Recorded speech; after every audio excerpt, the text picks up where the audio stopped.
So we must do two things, two great things together to encompass that enormous new view that lies before us, but to encompass it within the framework of science, to see it within the whole categorical framework of science, and to see that these two are not separate, but that they are wedded.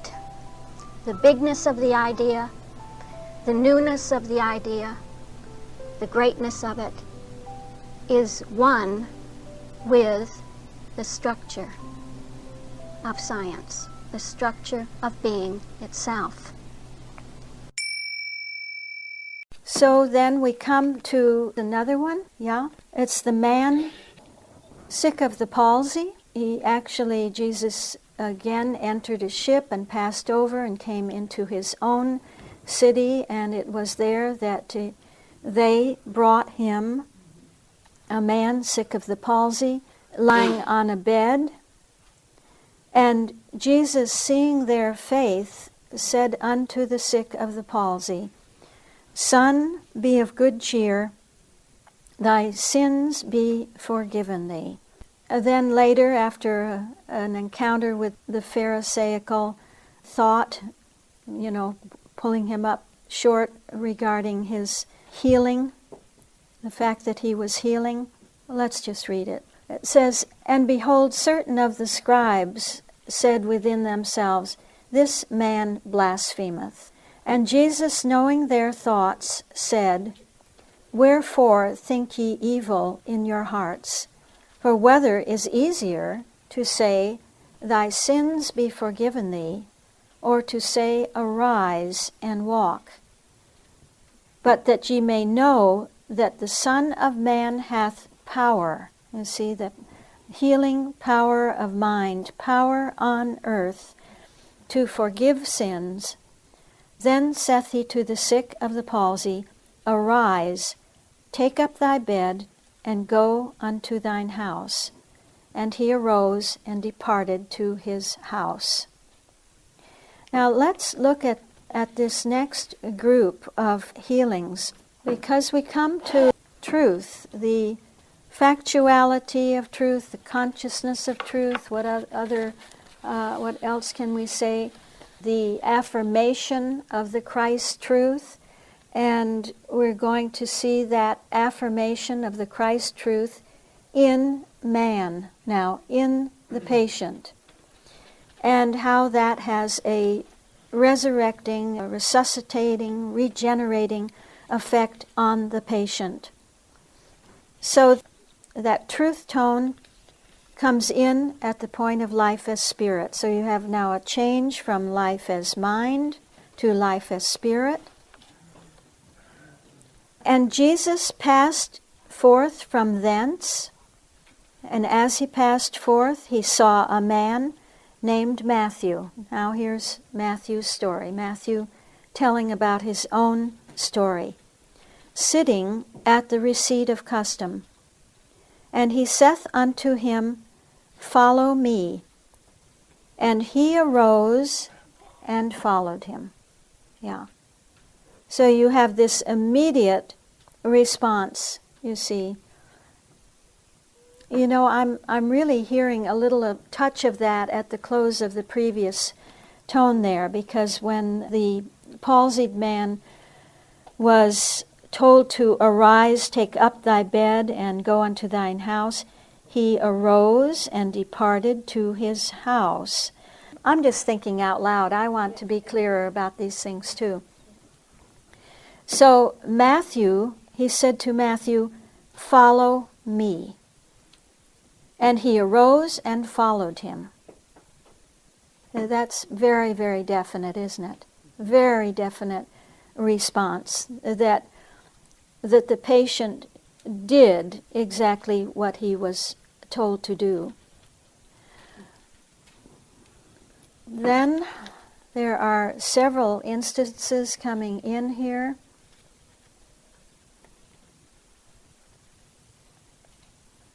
You have these disciples of John coming to him and saying, Why do we and the Pharisees fast oft, but thy disciples fast not? So John's disciples are asking the question, we fast as the Pharisees do. Why don't your disciples, why don't you fast as the Pharisees do?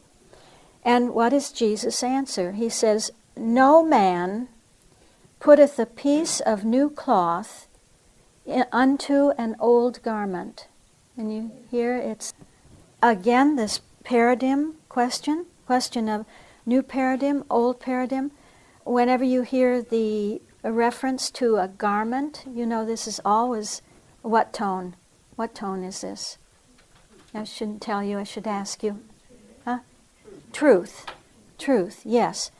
A garment had to do with the office that one held, as whatever office one held, their garment reflected that. It was a symbol for truth. So he's saying, no man putteth a piece of new cloth into an old garment, for that which is put in to fill it up taketh from the garment, and the rent is made worse. In other words, don't try to put a new paradigm or the constituents of a new paradigm together with the old. Neither do men put new wine into old bottles, else the bottles break.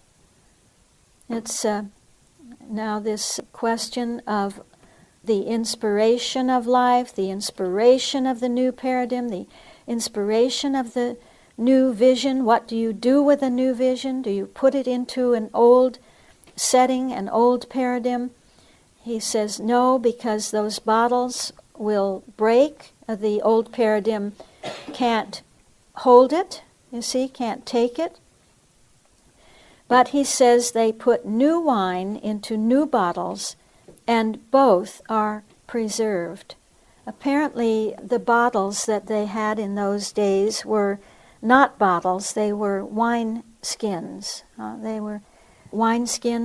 And that if you put a new vintage, a new wine into an old wine skin, it actually would burst. It would not be able to take the, what would you say, the character of the new wine would be too much for it. Pardon? The chemicalization. Yes, the chemistry of the new wine would be overwhelming for it.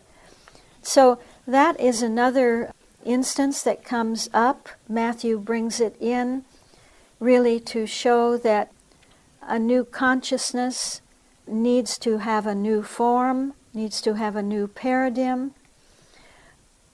Then we have coming in the healing of the woman with the issue of blood. You recall that for 12 years she had an issue of blood. Oh, but before that, we have Jairus' daughter, right? That while he spake unto them, behold, there came a certain ruler and worshipped him, saying, My daughter is even now dead, but come and lay thy hand upon her, and she shall live.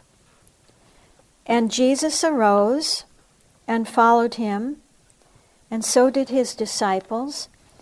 And behold, a woman which was diseased with an issue of blood 12 years came behind him and touched the hem of his garment.